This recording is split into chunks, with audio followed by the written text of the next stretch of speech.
할렐루야. 하나님께서 오늘 우리에게 귀한 날 주셨습니다. 이제 가을이 오는구나 하는 것을 우리가 느껴가고 있죠.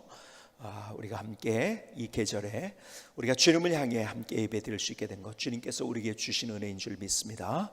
오늘 이 자리에 함께한 여러분의 삶 속에 하나님의 함께 하시던 멋진 증거 흔적들 새로워질 수 있기를 주님의 이름으로 축복합니다. 축복합니다. 우리 앞뒤 좌우를 돌아오면 서로를 축복하시나 주님의 이름으로 축복합니다. 환한 얼굴로 서로 축복합니다. 축복합니다. 축복합니다. 예, 감사합니다. 여러분, 전요식물이라는 말을 들어보셨습니까? 전요식물.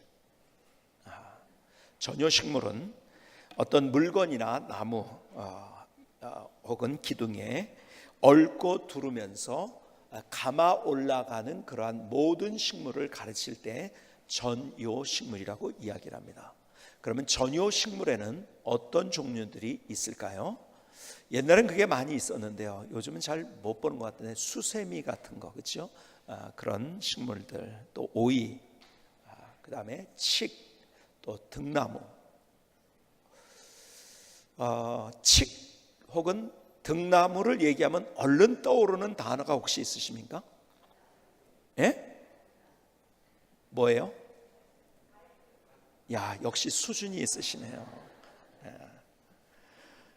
맞추신 분은 커피 한 잔 카페에서 제 이름 대고 사잡수시기 바랍니다. 다 맞히셨다 그러네. 갈등이란 단어, 이 갈자는 칡갈자죠. 그리고 등은 등나무 등자입니다. 근데 이게 다 감아 올라갑니다, 이렇게. 그런데 재미있는 것은 등나무는 오른쪽으로, 그 다음에 칡나무는 칡은 왼쪽으로 감아 올라갑니다. 그래서 같이 가지 않으니까 가다가 만나게 되죠, 그렇죠? 이렇게 같이 다르게 서로 만나가지고 긴장관계가 형성되는 것, 이것을 갈등이라고 이야기하는 것입니다. 그 갈등의 문제를 만났을 때 사람들은 그것을 싸움을 하고 원수를 맺고 그러면서 인생의 에너지를 낭비하는 사람이 있는가 하면, 지난번에 말씀드린 대로 그것을 오히려 기회로 삼고, 그리고 하나님의 드라마를 만들고 그것을 창조적인 에너지로 만들어서 하나님의 드라마를 만드는 사람들이 있어요. 자, 그렇다면 오늘 이어서 여러분들에게 말씀을 드립니다. 그렇다면 그 갈등의 문제 가운데서 그것이 우리의 인생을 힘들게 하는 것으로 끝나지 아니하고, 혹은 싸움으로 끝나지 아니하고, 그 갈등의 문제에서 어떻게 우리가 하나님의 드라마를 경험할 수 있을 것인가, 오늘 이 얘기를 여러분과 함께 나누려고 합니다. 자, 오늘 본문으로 다시 한번 가셔서 본문의 말씀 제가 천천히 다시 한번 봉독해 드립니다. 바울과 바나바는 안디옥에서 유하며 수다한 다른 사람들과 함께 주의 말씀을 가르치며 전파하니라. 며칠 후에 바울이 바나바더러 말하되, 우리가 주의 말씀을 전한 각성으로 다시 가서 형제들이 어떠한가 방문하고자 하고, 바나바는 마가라는 요한도 데리고 가고자 하나 바울은 밤빌리아에서 자기들을 떠나 함께 일하러 가지 아니한 자를 데리고 가는 것이 옳지 않다 하여 서로 심히 다투어 피차 갈라서니, 바나바는 마가를 데리고 배 타고 구브로로 가고, 바울은 실라를 택한 후에 형제들에게 주의 은혜의 부탁함을 받고 떠나 수리아와 길리기아로 다니며 교회들을 견고하게 하니라. 오늘 이 장면 속에서 우리에게 보여주는 귀한 메시지가 하나가 있어요. 여러분, 갈등의 문제를 만났어요. 이것은 누구나 만나는 문제예요. 갈등 없이 사는 사람이 있을까요? 우린 집안에서도요, 부부간의 갈등을 만납니다. 그렇죠? 왜? 다르니까요. 그렇죠? 갈등이 없다는 것은요, 그건 로봇이라는 거죠. 그렇죠? 다 다르니까요. 아니면 죽었다는 거죠. 여러분, 자녀와 부모 간의 갈등, 또 자녀 우리 형제 자매들과의 갈등, 또 직장에서의 동료들과, 아니면은 윗사람과의 갈등, 아니면은 부하 직원과의 갈등, 우리의 삶에 살아가는 모든 만남 속에서 우리는 누구나 다 갈등을 경험합니다. 그런데 여기에서 보여주는 정말 중요한 말씀이 있다고 한다면, 그 갈등 때문에 사명을 포기하지 않았다는 것입니다. 갈등 때문에 사명을 포기하지 않았어요. 사실은 어쩌면은 오늘 이 본문의 말씀을 제가 묵상하면서 하나님께서 저에게 가장 강력하게 주시는 말씀이라고도 생각을 합니다. 이 말씀 속에서 얼마나 하나님의 위로를 얻었고, 그리고 내가 어떻게 나갈까 하는 방향을 또 잡게 되었습니다. 여러분, 갈등은 우리에게 어떤 것을 갖다 주는지 아십니까? 우리 안에 포기하고 싶은 감정을 갖다 줍니다. 그렇죠? 사실은요, 제가 총회장으로서 사역을 하는 거 쉽지 않은 일이었었어요. 여러분, 개혁은 말처럼 그렇게 쉽지 않죠. 혁명이 더 쉽다는 얘기를 합니다. 그렇죠? 개혁은 쉬운 일이 아니에요. 기득권 세력의 저항이 만만치 않습니다. 그러니까 이상한 말을 만들어내기도 합니다. 여러분, 같이 의기투합해서 시작했지만은 일을 처리하는 과정 속에서의 그 다르게 그것을 풀어가는 사람들, 그래서 그 안에서 친구들도 갈등의 문제를 만나잖아요. 그렇죠?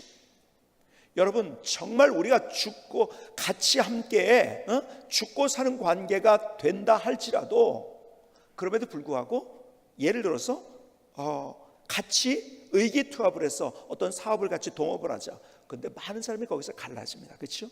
그렇게 시작했어도 그 안에 갈등이 있는 거예요. 여러분, 일을 하면 갈등이 있게 마련입니다. 참 많은 사연들이 있죠. 그렇죠? 여러분, 우리가 어떤 일을 해나갈 때 그 갈등의 문제, 그 갈등 때문에 우리는 나도 모르게 감정적으로 에이, 여기서 끝내버리지 뭐, 포기하려는 그런 마음이 얼마나 있는지. 근데 그 갈등은 다시 말해서 다르기 때문에 온다는 걸 여러분이 계속 말씀드렸죠. 바울은 전도형 사역자였습니다. 그렇죠? 여기 바나바는요, 양육형 사역자였습니다. 그러니까 관점이 다를 수밖에 없죠. 한 사람은 밖으로 나가는 것, 한 사람은 안에 내부에 우리가 잘 소위 단도리를 잘해야 된다. 아니다, 빨리 우린 급하다, 나가서 전도해야 된다. 아니다, 양육을 먼저 해야 된다. 여러분, 관점이 교회 안에서도요, 다 관점이 다릅니다. 여러분, 직장에서도 다 똑같이 마찬가지예요. 그러니까 그것이 어떻게 됩니까? 나는 이렇게 하려고 하고 저 사람은 저렇게 하는데 그 갈등의 문제를 만납니다. 그러면 많은 경우에 어떻게 되는지 아십니까? 사람들이 거기서 포기하게 됩니다. 근데 오늘 여기에서 보여주는 정말 중요한 이야기가 있다고 한다면, 그 갈등이 있었지만 바나바와 사도 바울은 하나님께서 주신 사명을 포기하지 않았다는 거예요. 여러분, 우리가 진짜 하나님의 일을 하다 보면은요, 남 모르는 사연이 내 안에 있어요. 그렇죠? 상처도 있고요, 쓸데없는 공격도 받고요, 나는 잘하려고 했는데 그것을 오해하는 사람도 있고요. 그런 일들이 얼마나 많이 있습니까? 제가 오늘 아침에 사역자들하고 예배 전에 우리가 함께 7시에 기도회를 합니다. 기도를 하면서 우리 사역자들에게 그런 얘기를 했어요. 참 이번 여름의 행사들 참 이게 쉽지 않은 많은 것들을 했죠 하면서 참 수고했다고. 그런데 진짜 일 잘하는 사람은 당신 이거 잘했네, 이렇게 모든 사람이 인정하는 것이 다 보여지는 사람, 이 사람보다도 진짜 사역을 잘한 사람은 다른 사람이 모르는 안의 사연을 가지고 있는 사람, 하나님만이 그거 알아요. 내가 그렇게 애쓴 것, 내가 그렇게 이것 때문에 눈물 흘린 것, 그건 누가 보겠습니까? 아니면 내가 그것 때문에 애달파하는 것, 그 다른 사람이 모르는 그 사연이 많은 사람일수록 내가 이번 여름 행사를 참 잘한 사람이다, 사역을 참 잘한 사람이다, 그런 얘기를 제가 했어요. 여러분, 진짜 사역을 잘한 사람은 그래요. 그런 사연들이 다 있습니다. 왜요? 사역을 하다 보면요, 이 사역이라는 것은 기계적으로 돌아가는 것이 아니기 때문에 그렇습니다. 사실은요, 제가 제 인생을 살아가면서 제 인생의 뒤를 돌아보면서 제 목회 사역을 바라볼 때 제가 여기까지 온 것, 가면 갈수록 내가 얼마나 부족한가, 연약한가, 이것을 참 많이 느껴요. 이렇게 내가 약한데, 이런 단점이 많은데 하나님이 나를 그래도 나를 쓰시는구나 할 때 그 은혜가 얼마나 놀라운지요. 또 우리의 사랑하는 우리의 장로님들, 아니면 우리의 교회 리더십들에게 정말 감사를 드려요. 내가 부족한 것들이 너무 많은데 같이 그것을 그럼에도 불구하고 함께 이렇게 손잡으면서 올 수 있다는 것. 여러분, 저는 단점도 많아요. 제가 연약한 것도 많고, 또 어떤 것들은요 장점이 되지만 단점이 되는 것도 있습니다. 그렇죠? 가만히 한번 생각해 봤어요. 우리 교회는요 이제까지 여러분이 아시는 대로 제가 말씀드린 대로 숫자적인 목표를 가져본 적은, 물론 제가 초창기에는 숫자적인 목표 가졌었죠.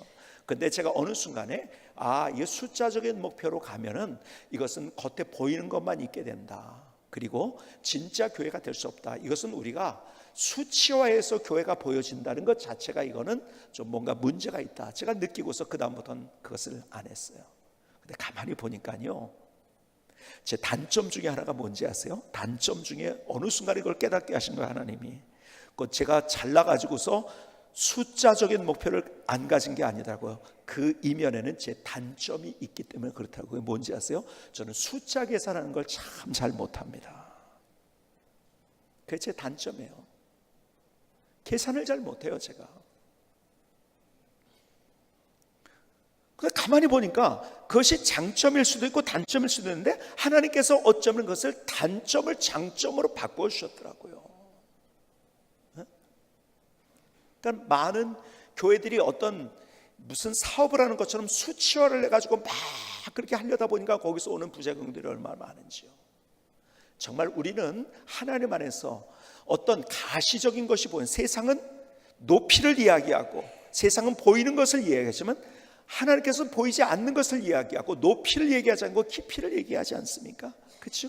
그래서 우리 교회가 건강하게 갈 수 있는 것, 사실은 하나님이 저의 단점도 사용하셨더라고요.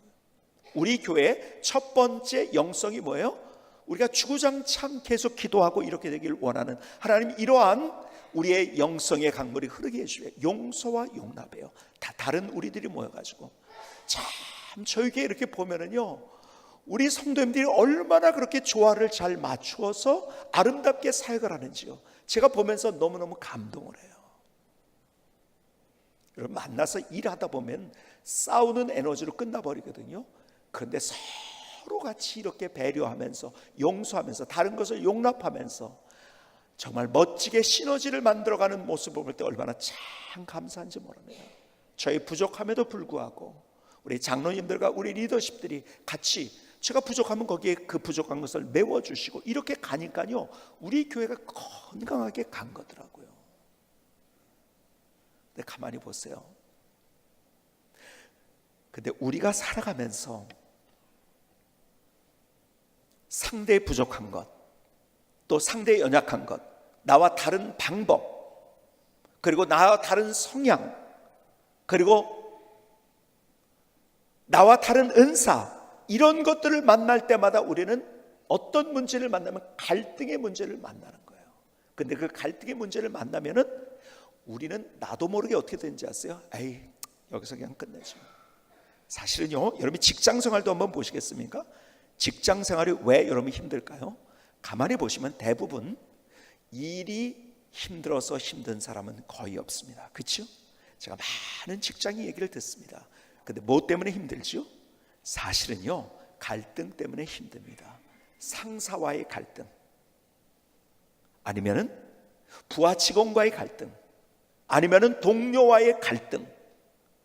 그래서 에이 때려치지, 포기하고 싶은 마음이 왜 듭니까? 사실은 그 갈등 없으면은요, 일 가지고 그렇게 뭐 열심히 하면 되니까 그건요. 근데 그 갈등 때문에 힘들어합니다. 여러분, 여러분들에게 말씀드리고 싶어요. 그런데 거기에서요, 그 갈등 때문에 포기하지 마세요. 우리 그 갈등을 정복하고 정말 하나님 안에서 어떻게 살아가는 것인가를 여러분이 보여줘야 되는 거예요. 그것이 빛이 되고 소금이 되는 거예요. 다 상대의 연약함이 있어요. 나와 다르게 생각하는 거 있어요. 그걸 가지고 저 사람 왜 저럴까? 그러면 힘든 거예요. 그걸 인정해 주는 거예요. 그렇죠? 근데 자꾸 그 갈등 속에서 사람들은요, 감정적으로 힘들어하고 상처받고 그러면서 포기합니다. 일만 하면요, 일 때문에 힘든 경우는 거의 없습니다. 직장 속에서 대부분이 포기하려는 게 뭐냐면 갈등 때문에 그래요. 근데요, 성경에 있는 내용은, 그리고 성경의 인물들을 쭉 보니까요, 그 인물들이 어떻게 하나님 앞에 위대하게 그 인생에 세워졌는가, 그런 갈등 속에서 그러나 끝까지 그들이 하나님이 주신 그 사명을 포기하지 않았다는 거예요. 다윗을 볼까요? 하나님이 그에게 왕이 되겠다고 말씀하신, 여러분 그게요 얼마나 그게 큰 짐이 됐는지 아십니까? 그것 때문에 죽을 고비를 수없이 넘깁니다. 사울이 어떻게 합니까? 싸우려고 달려듭니다. 여러 번 죽을 뻔했죠. 그렇죠? 근데요, 다윗이 참 대단한 어떤 것은요, 같이 그것을 갈등을 싸움으로 만들지 않았어요. 절대 싸움으로 만들어요. 그리고 그것을 갈등 때문에 포기하지 않았어요. 여러분 죽을 고비를 넘겼지만 어디로 갔습니까? 광야로 갔잖아요. 그렇죠?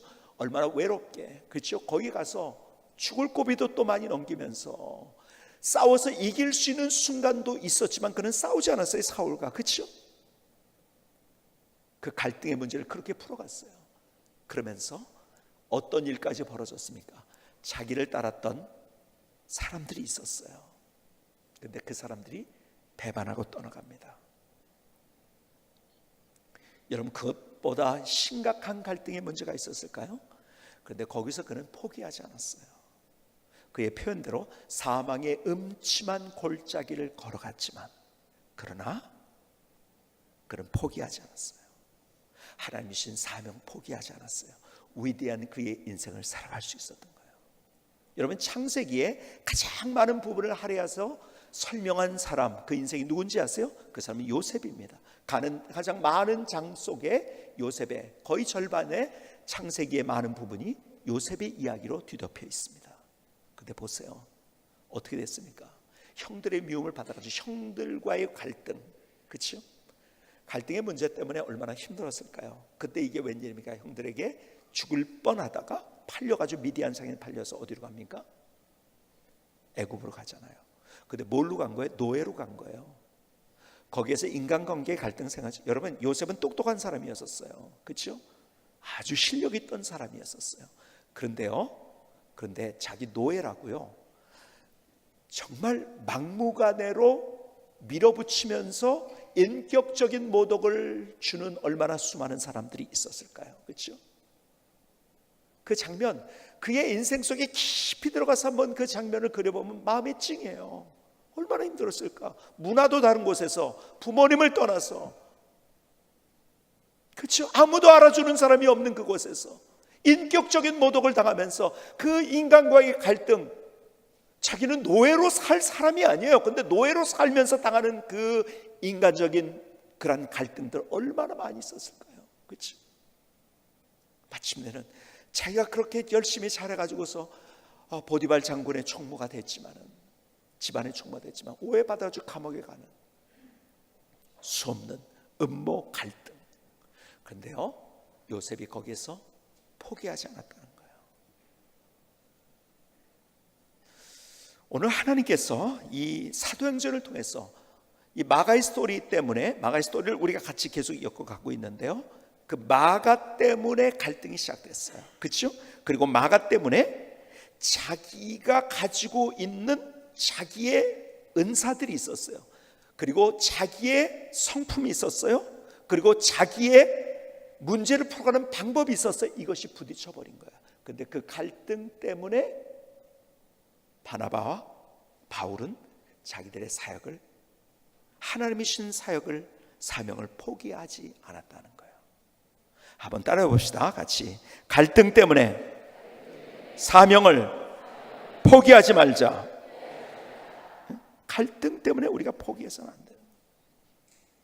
여러분 8월 첫 주에 제가 드렸던 것이, 하나님이 어떤 분인가, 마가가 정말 많은 실수를 했고 넘어졌음에도 불구하고 하나님이 그를 끝까지 포기하지 않으셨어요. 그렇죠? 하나님이 나를 포기하지 않는데 왜 자꾸 우리가 우리의 삶 속에 포기하려고 하냐고요. 다시 호세아 1장 11장 8절의 말씀을 한번 들어보시겠습니까? 호세아 11장 8절의 말씀. 이스라엘아, 내가 너를 어떻게 너를 포기할 수 있으며 내가 어떻게 너를 버릴 수 있겠느냐? 어떻게 내가 너를 아드마같이 대할 수 있으며 어떻게 너를 스보임처럼 되게 할 수 있겠느냐? 내 마음이 내 속에서 돌아서니 내가 불쌍하다는 생각이 불일 듯 일어나구나. 우리를 긍휼히 여기시는 하나님, 끝까지 포기하지 않는 하나님, 내가 포기해도 포기하지 않으세요. 그렇기 때문에 우리가 갈등의 문제를 만난 것은 당연한 일이에요. 그것 때문에 우리가 포기하는 인생을 살아서는 절대 안 된다는 거예요. 그 갈등의 문제를 창세기 50장에 보면 요셉은 이렇게 정말 멋지게 정리합니다. 그 갈등의 문제를 뭐라고 얘기하는지 아세요? 형들 앞에서 형들이 잘못했잖아요. 그렇죠? 죽이려고 했잖아요. 노예로 팔았잖아요. 근데 창세기 50장 20절에서는 위대한 고백을 합니다. 당신들은 나를 해하려 했으나 하나님은 그것을 선으로 바꾸사 오늘과 같이 많은 백성의 생명을 구원하게 하시려 하셨나니. 하나님의 생각이 있었어요. 하나님의 타이밍이 있었어요. 하나님의 계획이 있었어요. 하나님께서 마침내 멋진 역전의 드라마를 보여주실 작정을 하고 있었어요. 근데 어떻게 그것을 경험했는지 아세요? 만약에 요셉이 포기했다면요, 그 갈등 가운데서 포기했다면요, 안 됐죠. 그는 이야기합니다. 당신들, 그러니까 형들이죠. 형들과 내가 갈등의 문제를 만났다. 근데 그것을 하나님의 멋진 하나님의 드라마로 만들어주셨네. 그것 때문에 어떻게 했습니까? 내가 애굽에 가게 되었고, 그리고 거기에서 총리가 되었고, 내가 애굽을 살렸을 뿐만 아니라 당신들까지 살리는 하나님의 역전의 드라마를 보여주지 않았습니까? 자, 그런데요, 형들이 그를 괴롭힐 때 포기했다고 한다면요, 안 되는 거죠.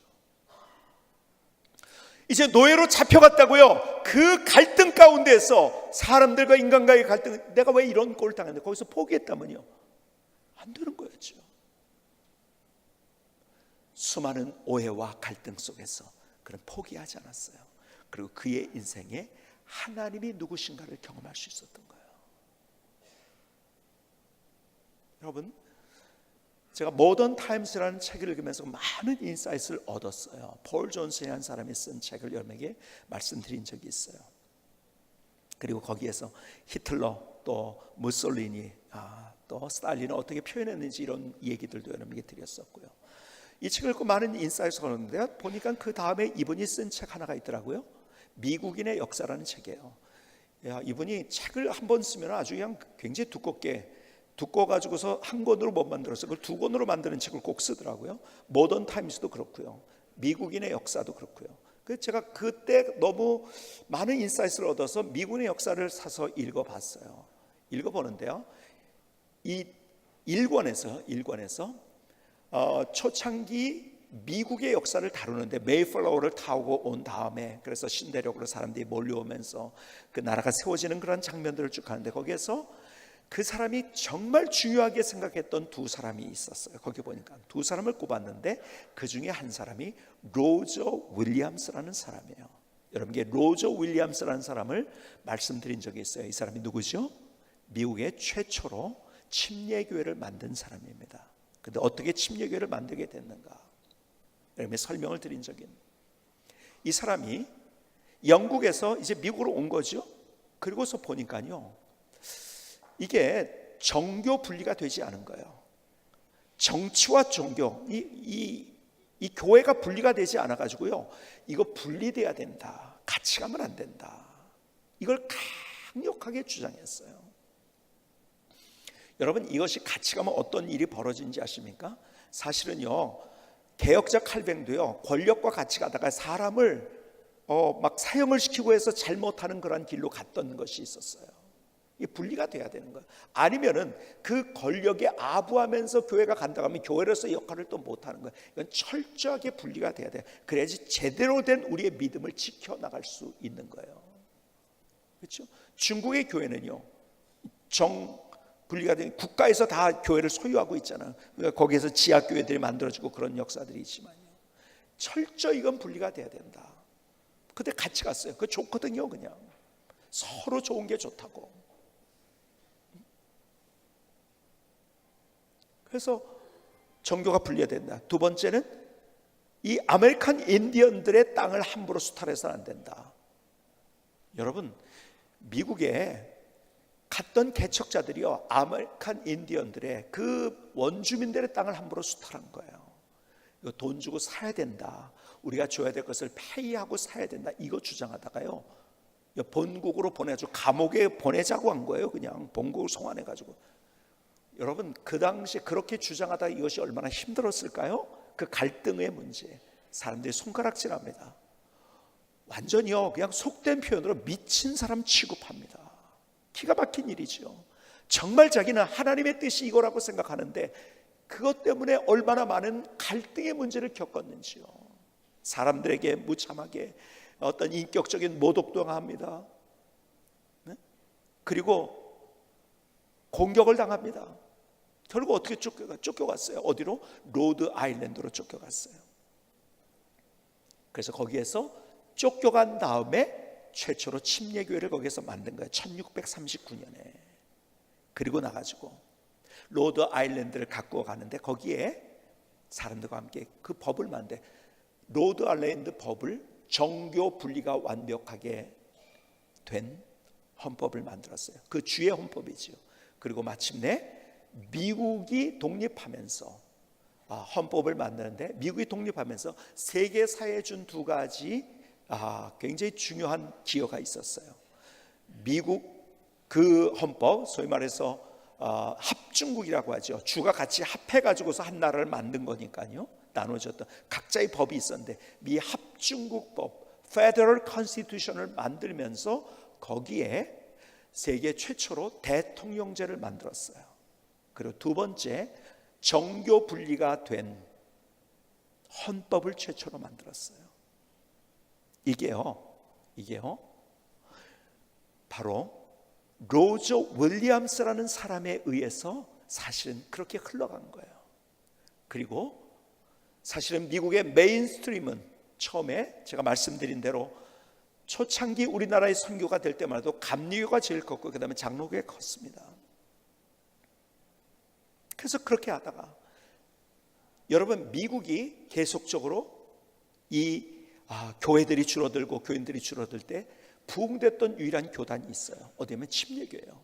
왜냐하면 침례교회가 성경 중심적이고 복음적인 그런 교단이기 때문에 부흥이 된 거죠. 우리가 요 근래에 뭐 제자 훈련이다 하는 말이 나와가지고서 교회에서 성경 공부 그런 것들이 생겼지만, 원래 이것이 그 제자 훈련이 어디서 CCC나 내비게이터 이런 성경 공부 교재가 어디서 나온 건지 아세요? 그게 다 침례교회에서 나온 겁니다. 다 침례교회에서 공부하던 스타일을 그 학교에 가가지고서 선교단체를 만들어가지고 거기서 공부시켜서 CCC나 내비게이터 그렇게 된 거죠. 원래 침례교회에서 나온 거예요, 그것이. 근데 이제는 한국에 와서 그런 공부를 안 하던 교회에 그 공부를 시키기 시작했어요. 그러니까는 선교단체를 통해서 배우게 된 거죠. 자, 선교단체는 어디를 통해서 배웠어요? 침례교회를 통해서 배웠어요. 그래서 한국으로 와서 그 선교단체가 한국 교회에 영향을 줬어요. 제자훈련하는. 근데 원래 우리는 그거였어요. 그냥 부흥할 수밖에 없었죠.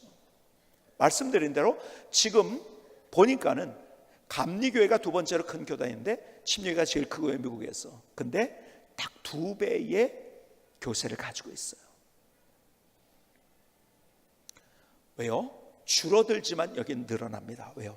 부흥의 역사를. 그래서 저는요, 그런 소망으로 제가 총회장으로서 일을 하고 있어요. 정말 이 시대, 여러분, 침례교회는 권위적이지 않습니다. 말씀드린 대로 총회가 처음에 교회가 생긴 지 175년 후에 생겨났다니까요. 권위적이지 않는 그런 회중정치의 원리를 가지고 있는 침례교회, 이 시대의 대안입니다. 거기에 분명한 복음이 있고 성경 중심적이기 때문에. 자, 어쨌든 이렇게 내려와서 미국의 문화와 그리고 미국의 부흥의 역사를 일으킬 수 있었던 건 누구서부터 시작된 거예요?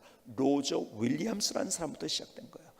그래서요, 폴 존슨이라는 사람이 굉장히 이 사람을 굉장히 높이 평가한 거예요. 그런데 여기서 여러분에게 질문 드립니다. 만약에 그가 그렇게 주장했을 때 그 갈등 때문에 하나님이 주신 사명을 포기했다면요, 어느 날 사람들이 다 모였어요.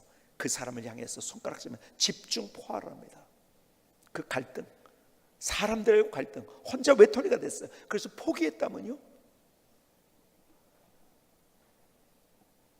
가장 가까웠던 그 사람이 자기를 향해서 공격합니다.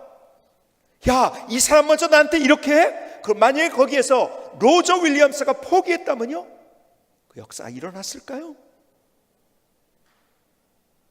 하나님의 역사는 누구를 통해서 일어난지 아세요? 포기하지 않은 사람을 통해서 하나님의 역사는 쓰여진 거예요. 어떤 순간에도 포기하지 않았던 요셉, 그의 고백이 너무 아름답지 않습니까? 제가 그래서 이 말씀을 늘 가슴에 간직하려고 해요.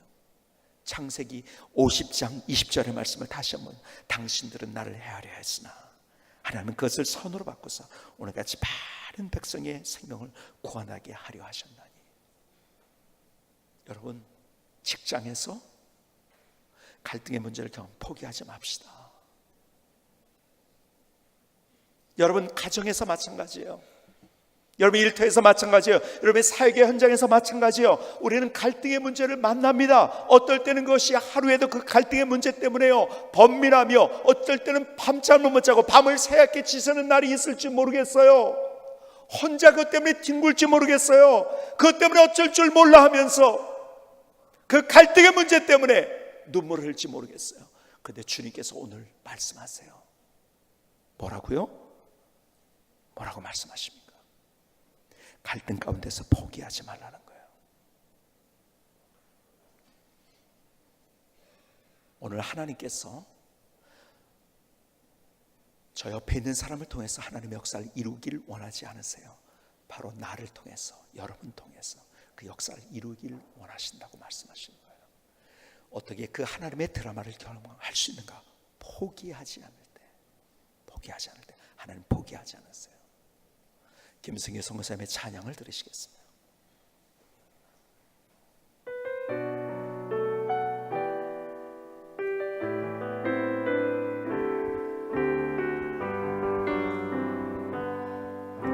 포기하지 마세요.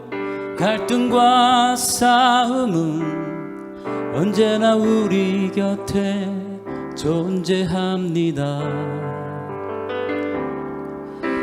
나의 연약한 부분을 흔들어 넘어뜨리는 이런 세상 속에서 우린 살고 있죠.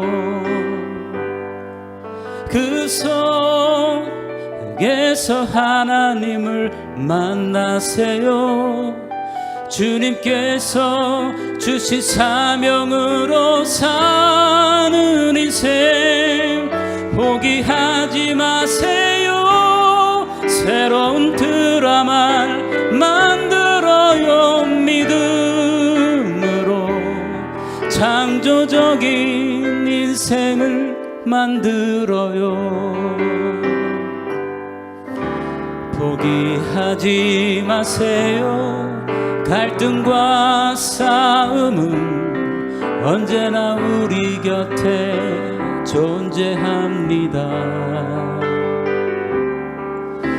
나의 연약한 부분을 흔들어 넘어뜨리는 이런 세상에서 우린 살고 있죠. 그 속에서 하나님을 만나세요. 주님께서 주신 사명으로 사는 인생 포기하지 마세요. 새로운 드라마를 만들어요. 믿음으로 창조적인 인생을 만들어요. 창조적인 인생을 만들어요.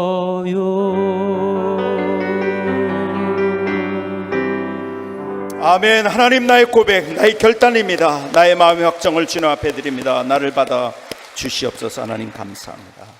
자, 그렇다면 여러분, 포기하지 말라는 말이 다른 말로 무슨 말일까요?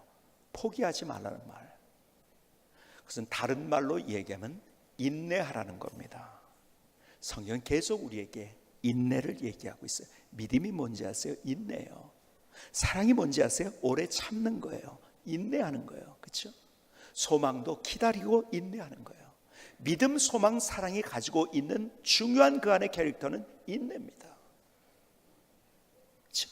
히브리서 6장 13절에 하나님께서 아브라함에게 이렇게 하신 거예요. 하나님이 히브리서 6장 13절입니다. 하나님이 아브라함에게 약속하실 때 가리켜 맹세할 자가 자기보다 더 큰 이가 없으므로 자기를 가리켜 맹세하여 이르시되 내가 반드시 너에게 복주고 복주며 너를 번성하게 하고 번성하게 하리라 하셨더니 그가 이같이 오래 참아. 누가요? 아브라함이 이같이 오래 참아 약속을 받았느니라. 오래 참아 약속을 받았어요. 인내했다는 거죠. 여러분, 성경을 두 부분으로 나누면 어떻게 나누는지 혹시 아세요? 성경을 두 부분으로 나누면 어떻게 나눌까요? 제가 너무 어려운 질문하는지 알고 저를 이렇게 쳐다보고 계신데요, 저는 질문이 어떻다고 했어요? 아주 쉬운 질문 아니면 이미 얘기한 대답을 하고서 한다고 했죠. 그렇죠? 쉬운 질문이에요. 이것은 두 부분을 어떻게 나눌까요? 네? 그렇죠. 구약과 신약으로 나눠요. 뭐 그렇게 저를 심각하게 바라보고 계세요? 신약과 구약으로 나눕니다. 그런데요, 끝에 구약, 신약, 약자가 무슨 약자일까요? 뭐 배멀미 약 이런 약인가요? 약이 무슨 약이에요? 약속, 약자의 약, 약속하는 거예요. 그렇죠? 여러분, 성경이 뭔지 아세요? 그것은 약속입니다. 하나님의 약속. 그게 성경이에요. 하나님의 약속. 우리가 세상에 살면서 우리는요, 약속을 했지만은 그것이 공수표가 되는 경우를 너무 많이 보고, 그리고 약속을 지키지 않는 경우들 너무 많이 봐요. 대통령을 뽑을 때, 야, 이 사람이면 우리 나라 책임져 줄 수 있을 것 같다 뽑았어요. 좋은 공약도 있어요. 근데 그 진짜 공약이 뭐가 돼요? 공짜를 써가지고 이게 아무것도 아닌 걸로 돼버리는. 우린 약속이 허무하게 안 지켜지는 그런 경우들을 보니까 약속을 그렇게 신뢰하지 않아요. 그런데 하나님은 누구신지 아세요? 그분은 신실하신 하나님. 그래서 약속하시고 약속을 지키시는 분이에요. 그분이 뭐라고? 내가 반드시, 이렇게 말씀하는 14절 볼까요? 이 시대에 내가 반드시 너에게 복주고 복주며 너를 번성하게 하고 번성하게 하리라 하셨더니 그가 이같이 오래 참아 약속을 받았느니라. 그래서 우리에게 필요한 것이 뭔지 아세요? 그 약속을 기다릴 줄 아는 거예요.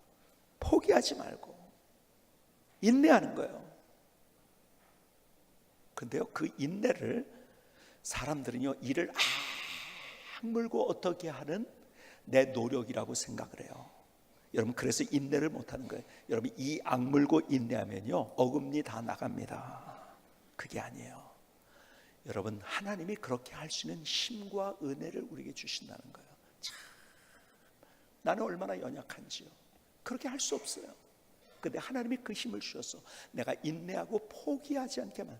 여러분, 너 안 그러면 죽일 거야, 그런 게 아니야. 너 인내해야 되는데 그것마저도 내가 너에게 그렇게 할 수 있는 힘을 줄 거야. 그 은혜 줄 거야. 요 근래 부른 찬양 가운데 정말 제 가슴에 와닿는 찬양, 이런 찬양이에요. 주여, 우린 연약합니다. 우리는 오늘을 힘겨워합니다. 주뜻이리며 살기엔 부족합니다. 우린 연약합니다. 주여, 우린 넘어집니다. 오늘 하루 또 실수합니다. 주의 긍휼을 구하는 죄인입니다. 우린 주만 바라봅니다. 한없는 주님의 은혜 온 세상 위에 넘칩니다. 가릴 수 없는 주 영광 온 땅 위에 충만합니다. 주님만이 길이시오니 우린 그 길 따라갑니다. 그날에 우리를 이루실 주는 완전합니다. 가만히 봤더니요, 어느 순간에 봤더니 내가 그렇게 못된다, 하나님이 나를 인내하게 만드셨더라고요. 포기하지 않게 만드셨더라고요. 그러니까 이 찬양이 얼마나 좋은지요. 주여, 우린 연약합니다. 주여, 우린 연약합니다. 우린 오늘을 힘겨워합니다. 주 뜻 이루며 살기엔 부족합니다. 우린 연약합니다. 우린 이렇게 연약하잖아요. 그런데 주님께서는 한없는 주님의 은혜 온 세상 위에 넘칩니다. 가릴 수 없는 주 영광 온 땅 위에 충만합니다. 주님만이 길이 오니 우린 그 길 따라갑니다. 그날에 우릴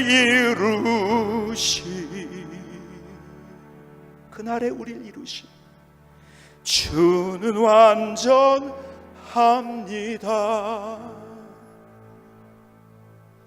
세상은 갈등 속에서 허우적거려요.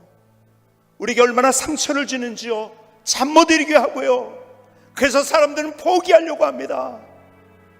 그러나 주님은 아니라고 하세요. 그래도 포기하지 않아야 된다. 인내해라. 내가 그렇게 할 수 있는 힘을 줄 것이다. 내가 그렇게 할 수 있는 능력을 너에게 준다.